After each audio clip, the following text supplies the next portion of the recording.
নমস্কার। আজকে চলে এলাম আমি রীনা মণ্ডল। রোজকার মতন চলে আসি আপনাদের সামনে সমাজের কিছু ঘটনা বলার জন্য, যেগুলো আমরা খবর এবং সোশ্যাল মিডিয়ার মাধ্যমে দেখি, শুনি এবং সেগুলোই বলি।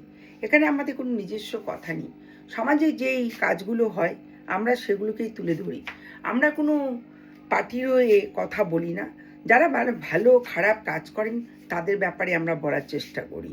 এখানে আমাদের কোনো নিজস্ব কোনো পার্টি নেই। দেখুন, আজকে প্রথমেই জানাই, আজকে 100 দিন হলো বিজেপি আমাদের বাংলাতে এসছেন এবং মুখ্যমন্ত্রী হয়েছেন এবং 3 মাস পূর্ণ হলো। আর 3 মাস পূর্ণর মধ্যে তিনি যেটুকু কাজ করেছেন সেটা হয়তো ভালোই হয়েছে সমাজের ক্ষেত্রে। কারণ আমাদের সমাজে অনেক রকম মানে অউন্নতি, যেটা উন্নতি হয়নি সেই কাজটি বন্ধ ছিল, সেটি করছেন। আমাদের শিলিগুড়িতে স্টেডিয়াম ভেঙে গাড়ি রাখার ব্যবস্থা করেছেন বা পার্কিং করেছেন স্টেডিয়াম ভেঙে। খুব ভালো কাজ করেছেন, কারণ আমাদের বিধান মার্কেটে প্রচুর পরিমাণে জ্যাম হয়। আর ওই স্টেডিয়ামটা করার পরে অনেক গাড়ি সেখানে রাখতে পারেন এবং লোকেরা যারা গাড়ি নিয়ে আসেন তারা উপকৃত হন এবং পুলিশরাও যথাসাধ্য সেখানে সাহায্য করেন। আরও বিশেষ বলতে চাই, আমাদের যে মেন রোডগুলি আছে, যেমন হিলকার রোড, সেটা দার্জিলিং মোড় যায়, সেখানে আমাদের টোটোগুলো বন্ধ করে রাখা হয়েছে। সেখানে টোটো যেতে পারে না, ঠিক আছে।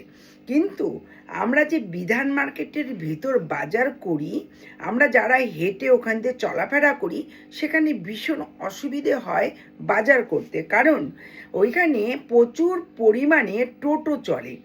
আপনারা মেন রোড বন্ধ করে দিয়েছেন, কিন্তু আপনি ওই যে আমাদের মহাবিস্তানে যে ওভারব্রিজটা আছে তার নিচে যে সবজি বাজার, সেখানেও দেখবেন প্রচুর পরিমাণে টোটো চলছে, যার ফলে আমরা হেঁটে যারা বাজার করি ভীষণ অসুবিধে হয়।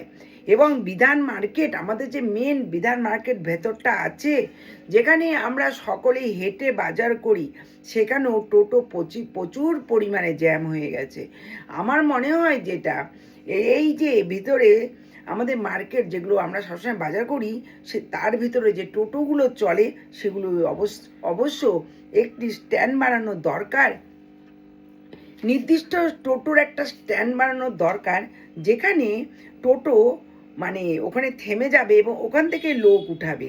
দেখবেন বিধান মার্কেট বা যে কোনো বাজারে টোটো যেখানে সেখানে থেমে লোক উঠাচ্ছে, সেটাও আমাদের খুব অসুবিধে হয়ে পড়ে। কারণ পাশ দিয়ে গাড়ি নিয়ে বা স্কুটার নিয়ে যাওয়া আসা ভীষণ অসুবিধে হয়। আর টোটোগুলি যেখানে সেখানে দাঁড়িয়ে লোক উঠাচ্ছে। আমার মনে হয় এই টোটোর জন্য নির্দিষ্ট একটি করে জায়গা করা দরকার। সেখান থেকে তারা অন্য জায়গায় যেতে পারবে না, বা এই যে মেন মার্কেটগুলি আমাদের, তার ভিতরে ঢুকতে পারবে না। একটা যদি নির্দিষ্ট জায়গা করে দেওয়া হয় স্ট্যান্ড, তারা সেখান থেকে লোক উঠাবে এবং নামাবে। তাহলে আমাদের বিধান মার্কেট বলুন, যে কোনো সবজি মার্কেট বা বিধান রোড, এগুলো টোটো জ্যাম করবে না।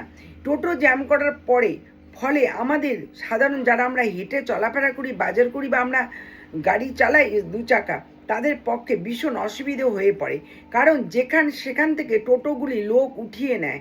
তাদের নির্দিষ্ট কোনো জায়গা নেই, স্ট্যান্ড নেই, যে ওখান থেকে দাঁড়িয়ে তারা লোক নামিয়ে দেবে এবং ওখান থেকে যাত্রী উঠাবে বা যাত্রী নামিয়ে দেবে। এই ব্যবস্থা যদি আমাদের শিলিগুড়িতে করা হয় তবে খুব ভালো হয়।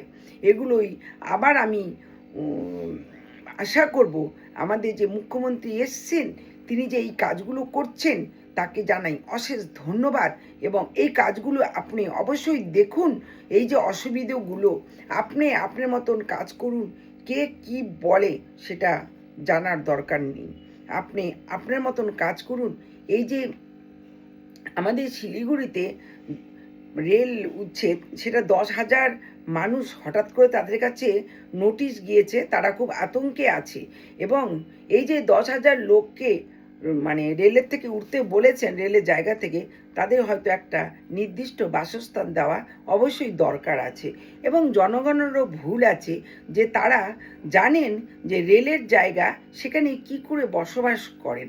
আমাদের জনগণ এরকমই যে যে যেখানে পারছেন সে সেখানে বসবাস করছেন। সেই মহানন্দার ধারে দেখুন, সেই রেলের জায়গায় দেখুন, এগুলোই অবশ্যই করা দরকার আছে, পরিষ্কার পরিচ্ছন্ন।